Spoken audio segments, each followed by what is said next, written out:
Subscribe کے button پہ click کریں، بیل کے آئیکن پہ کلک کیجئے تاکہ ہر نئی ویڈیو کی نوٹیفیکیشن آپ کو مل جائے۔ پہلا سوال ہے، سیدنا یونس علیہ السلام نے مچھلی کے پیٹ میں کتنے دن گزارے تھے اور انہیں مچھلی کے پیٹ میں رکھنے کی اصل وجہ کیا تھی؟ دیکھیں نا جی، اس طرح کے بھی خوبصورت سوالات آتے ہیں ہر ٹائم اختلافی سوال، ویسے ایدج بھی اختلاف ہے، اختلاف کے بغیر تو کوئی چیز بھی نہیں ہے۔ بہرحال میرے بھائیو، سیدنا یونس علیہ نبینا علیہ السلام کی شخصیت بڑی غیر معمولی شخصیت ہے، اس حوالے سے کہ یہ پیغمبروں میں واحد پیغمبر ہیں جن پر اللہ تعالیٰ نے ان کی لغزش کی سبب عطاب فرمایا۔ حتیٰ کہ سورۃ الصافات میں آیا کہ اگر یونس علیہ السلام مچھلی کے پیٹ میں ہم سے دعا نہ کرتے، اور وہ دعا آئی سورۃ الانبیاء میں، لا الہ الا انت سبحانک انی کنت من الظالمین، اگر یونس ان الفاظ میں ہمیں نہ پکارتے تو مچھلی کے پیٹ سے اسی دن نکالے جاتے جس دن مردے اپنی قبروں سے نکلیں گے۔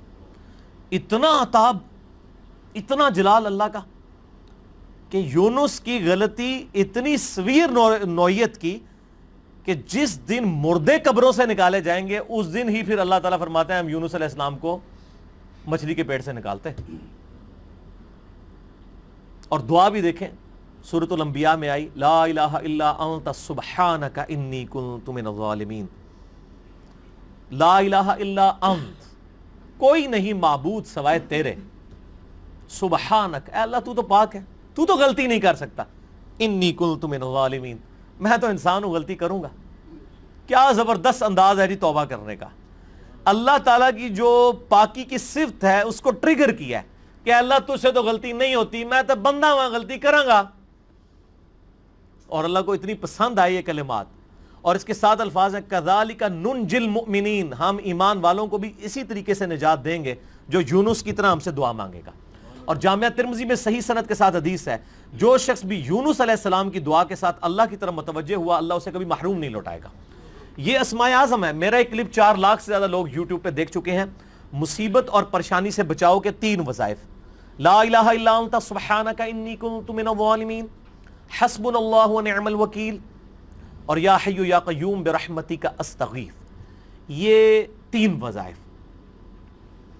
یونس علیہ السلام سے غلطی جو ہوئی وہ قرآن حکیم میں سورہ یونس کے اندر، سورۃ الانبیاء کے اندر، سورہ الصافات کے اندر اور باقی صورتوں کے اندر ٹکڑوں کی فارم میں، سورہ صاد میں بھی یہ ٹکڑوں کی فارم میں پوری کی پوری ایک ان کی سٹوری آئی ہے، وہ میں کمبائنڈ فارم میں آپ کو بیان کر دیتا ہوں کہ یونس علیہ السلام کو بالکل اگلے پیغمبروں کی طرح اللہ تعالیٰ نے یہ حکم دیا تھا کہ تمہارے جو مخالفین ہیں ان کو جو الٹیمیٹم دیا جائے گا اس کے بعد ان کو تباہ و برباد کر دیا جائے گا۔ لیکن پیغمبر کا یہ کام ہوتا ہے کہ وہ فائنلی اپنا علاقہ چھوڑنے سے پہلے اللہ تعالیٰ کی طرف سے جو پراپر آفیشیل پرمیشن ہے اس کا انتظار کرتا ہے، وہی کی فارم میں۔ پھر اللہ تعالیٰ حکم دیتا ہے، جس طرح کہ موسیٰ علیہ السلام کو حکم ہوا کہ رات کے وقت بنی اسرائیل کو لے کے نکلو، تو اس وحی کا انتظار کیا، رات کے وقت کا انتظار کیا، لے کے نکلے، اللہ کی تائید حاصل ہوئی۔ یونس علیہ السلام کو بھی بتا دیا گیا کہ بھئی تمہارے مخالفین کو 3 دن کی یہ مہلت ہے، اگر یہ ایمان لے آئے تو ٹھیک، ادروائز ان پہ عذاب آ جائے گا۔ اب جیسے ہی وہ 3 دن پورے ہوئے، کمپلیشن کے قریب تھے، بجائے اس کے کہ یونس علیہ السلام اللہ کی وحی کا انتظار کرتے کہ مجھے اب پراپرلی آخری 1 منٹ میں بھی تو آ سکتی ہے نا وہی، یہ سمجھ لیں تھوڑی دیر پہلے اپنا علاقہ چھوڑ گئے کہ اب تو ٹائم پورا ہونے کے قریب ہے، اب نظر بھی آ رہے ہیں کہ عذاب ان پہ آ جائے گا۔ اللہ کی وحی کا انتظار نہیں کیا، اور قرآن کہتا ہے کہ گمان یہ کیا کہ ہم ان پہ گرفت بھی نہیں کریں گے، بالکل آخری وقت تک انتظار کیا تھا نا، اب کس نے لانا تھا ایمان۔ لیکن پیغمبروں کے لیے چھوٹی سی لغزش بھی اللہ کے حضور جو ہے وہ بڑا معاملہ ہوتا ہے، کیونکہ ان کا رتبہ بلند ہوتا ہے۔ اب یہاں سے یہ نکلے غصے میں بھرے ہوئے، اللہ طرف ماتا نکلے اپنی قوم پہ غصے میں، اور گمان کیا کہ ہم ان پہ گرفت نہیں کریں گے، اور یہ سمندری سفر میں نکلے، وہاں سے اپنا علاقہ چھوڑ کے کشتی میں سوار ہوئے۔ کشتی جب سینٹر میں پہنچی تو بہت بڑا سمندری طوفان آیا، اور وہاں پہ یہ ٹریڈیشن تھی کہ کشتی طوفان میں اس وقت پھنستی ہے جب کہ اس کشتی میں کوئی ایسا شخص بیٹھا ہو جو اپنے مالک کی اجازت کے بغیر بھاگا ہو. ایسا غلام جو مالک کی اجازت کے بغیر بھاگا ہو, اس کے لیے وہ قرآن اندازی کیا کرتے تھے. قرآن ڈالا, حضرت یونس علیہ السلام کا نام نکلایا. ظاہر ہے وہ بھی تو غلام تھے نا اپنے رب کے, بغیر اجازت کے نکلے ہوئے تھے. لوگوں نے کہا نہیں یونس علیہ السلام ہے, یہ تو نیک شریف آدمی ہے, اس نے تو لوگوں کو بھی نیکی کی طرف بلایا, دوبارہ قرآن ڈالا جائے. دوبارہ قرآن ڈالا, پھر یونس علیہ السلام کے نام نکلا. تیسری دفعہ ڈالا, پھر یونس علیہ السلام کے نام نکلا. اب لوگوں نے کہا جی ہماری مجبوری ہے. یونس علیہ السلام کو تو پتہ ہی تھا نا. انہوں نے کہا اب یہ آزمائش آ گئی میرے اوپر.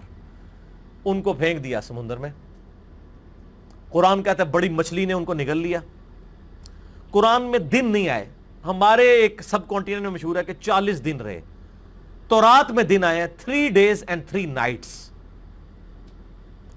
جونا علیہ السلام, جونا کہا جاتا ہے انگلش میں یونس کو.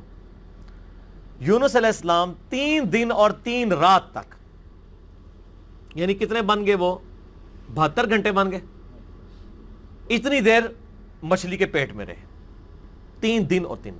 اور ظاہر مچھلی کے پیٹ میں, ویل مچھلی کے پیٹ میں رہے, اور پیٹ میں بھی ظاہر ہے وہ میدے میں ساری گرمائش ہوتی ہے. پورا جسم ان کا, یعنی وہ تو اللہ نے ان کو زندگی دی, وہاں تو آکسیجن بھی کوئی نہیں تھی, وہ تو مرزانہ طور پہ ہی زندہ رہے.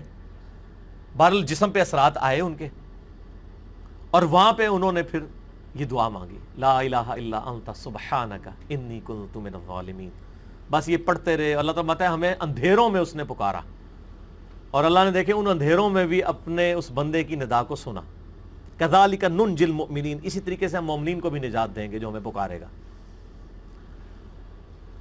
اور یہاں پہ وہ کہتے ہیں آیت کریمہ بڑا گرم ہوتا ہے جی, وضو کر کے بیٹھو, خوشبو لاؤ. حالانکہ جس شخص نے یہ پہلی دفعہ پڑھا ہے اس نے خوشبو والی جگہ پہ نہیں پڑھا. مچھلی کے تعفن والی سب سے زیادہ جگہ میدے ہی ہوتی ہے. میدے میں ہی سارا تعفن ہوتا ہے. یہ ڈکار آپ جتنے لیتے ہیں سب کچھ گیسیں ساری میدے میں ہی ہوتی ہیں. اللہ کے ذکر کے لیے کوئی پروٹوکول نہیں. صحیح مسلم میں حدیث ہے کہ نبی علیہ السلام حالت جنابت میں بھی اما عائشہ کہتی ہیں اللہ کو یاد کرتے تھے. اور جامعہ ترمذی اور ابو داؤد میں مولا علی علیہ السلام سے حدیث ہے کہ نبی علیہ السلام کو قرآن پڑھنے سے حالت جنابت کے علاوہ اور کوئی حالت مانے نہیں ہوتی تھی. قرآن کے لیے جنابت سے آزاد ہونا شرط ہے. بغیر وضو کے بھی قرآن پڑھ سکتے ہیں, اور باقی اذکار تو جنابت کی حالت میں بھی آپ پڑھ سکتے ہیں. قرآنی دعائیں بھی پڑھ سکتے ہیں قرآن کی نیت کے بغیر, جسٹ ذکر کے طور پہ, کیونکہ آپ جتنے ذکر کر رہے ہیں وہ تو بھی قرآن میں ہے نا. اللہ اکبر بھی تو قرآن کا حصہ ہے, سبحان اللہ بھی ذکر ہے, لیکن اس وقت آپ ذکر کی نیت سے نہیں بلکہ دعا کی نیت سے پڑھتے ہیں. ربنا آتنا فی الدنیا پڑھے, لا الہ الا انت سبحانک انی کنت من الظالمین بے شک پڑھے حالت جنابت میں. دروشی بھی پڑھے. ادھر مشہور کیا جی دروشی بھی مطلب بغیر وضو کے نہیں پڑھتا. یار آپ لوگوں نے کیا باتیں مشہور کی ہیں اللہ کے بندو, یہ ساری جذباتی ڈاکٹرائنز ہیں. ٹھیک ہے جی, دروشی پہ میرا مسئلہ نمبر 56. اور میں آپ کو بتاؤں یہ وہ ڈاکٹرائن ہے جو ہمارے علماء نے کتابوں میں بھی نہیں لکھی ہوئی, صرف عوام کو پٹیاں پڑھانے کے لیے. کچھ ایسے جھوٹ ہیں جو ان کو اتنی شرم آئی کہ کتابوں میں بھی نہیں ہے, صرف پبلک کو پٹی پڑھانے کے لیے. جیسے جی وہ بت رکھ کے آتے تھے اس لیے رفع الیدین ہوتا تھا. اب یہ اتنا بڑا جھوٹ تھا کہ کتاب میں نہیں لکھا انہوں نے. بہرحال یہ ان کی جو جعلی اور کمزور روایتیں ان سے زیادہ کارآمد ہے. عام آدمی کو یہی پتا ہے کہ جی وہ جی بت رکھ کے آتے سن, چل گیا, شڑول چھوڑی, شڑول چل گئی ہے, دوسری چیز نہیں چلی. اور پھر ہم بھی پھر اس کا جواب پھر شڑول سے ہی دیتے ہیں, اینٹی وینم پھکی الزامی جواب. اچھا ہم کہتے ہیں اچھا یار یہ منع ہو گیا تھے عید دی نماز پڑھی جائے کدے, کہتے ہیں ہاں تو عید ہی بار بار کر دو. آہو جی اسی تے سوچے ہی نہیں کدے.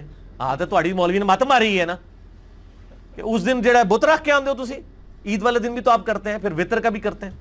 بہرحال میں ایک ضمن بات ذہن میں آ گئی چونکہ مجلس میں پھر اسی طرح گفتگو ہوتی ہے. اچھا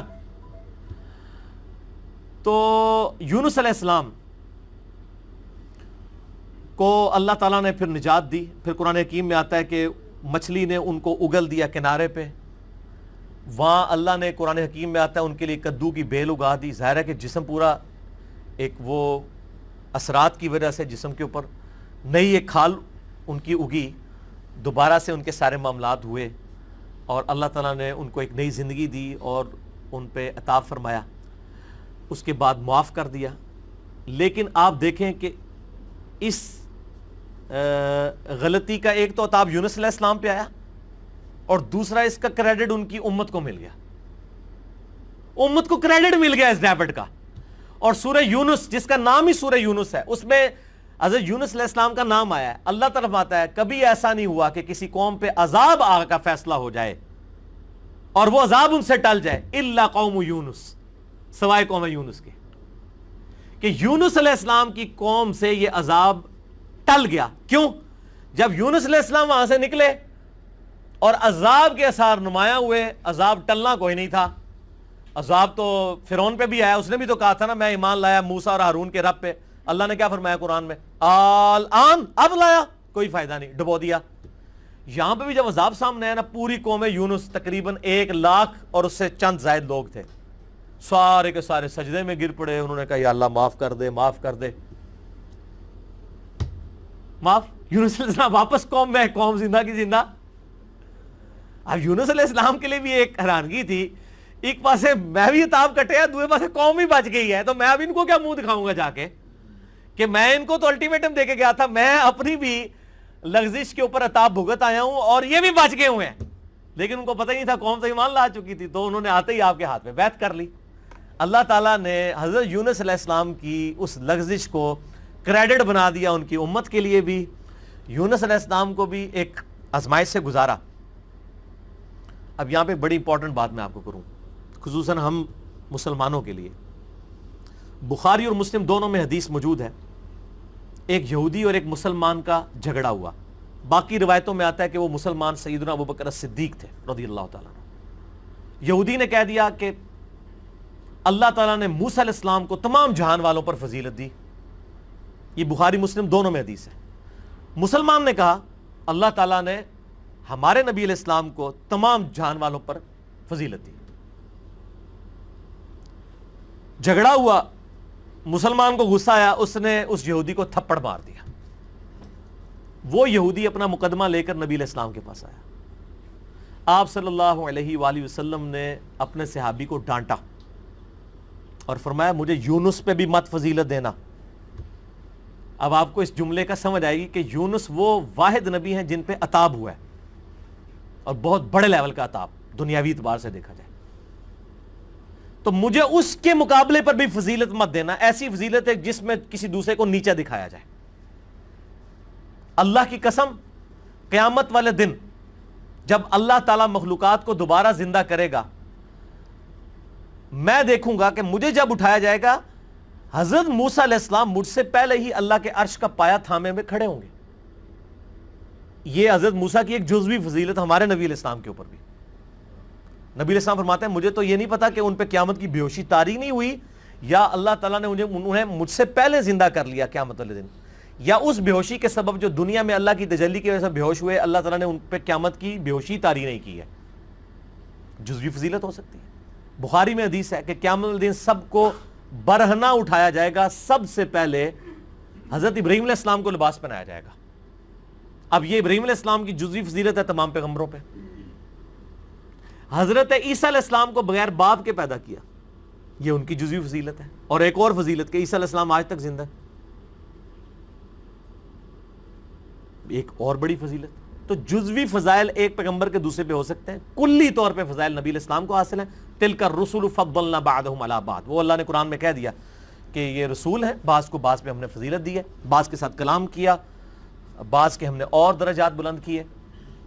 موسیٰ علیہ السلام کو ہم نے معجزات دیے, عیسیٰ علیہ السلام کو معجزات دیے. بہرحال اس کی بنیاد پہ کسی نبی کی تنقیص نہیں ہونی چاہیے, ٹھیک ہے نا.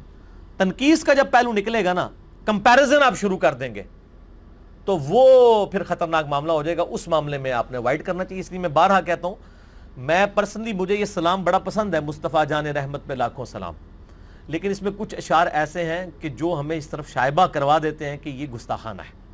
کس کو دیکھا یہ موسیٰ سے پوچھے کوئی, آنکھ والوں کی ہمت پہ لاکھوں سلام. یار حضرت ابوبکر صدیق جب یہودی کے ساتھ یہ معاملہ کر رہے ہیں تو نبی علیہ السلام نے ان کو ڈانٹ دیا ہے, اور آپ 1400 سال بعد آ کے کہہ رہے ہیں موسیٰ تو نہیں دیکھ سکے, ساڑھے نبی نے دیکھ لیا. آپ کے ساتھ بھی وہی کچھ ہوتا, بلکہ اس سے زیادہ ہوتا جو کہ اس مسلمان کے ساتھ ہوا تھا. اس لیے کہ آپ ایک غلط ٹریک کے اوپر چڑھ رہے ہیں, نبی علیہ السلام کی ذات کی ایک غلط تعریف بیان کر رہے ہیں. آپ ویسے بیان کریں کہ ہمارے نبی علیہ السلام نے خواب میں اللہ کی زیارت کی ہے, یہ ضرور بیان کریں, لیکن کمپیریزن نہ کریں.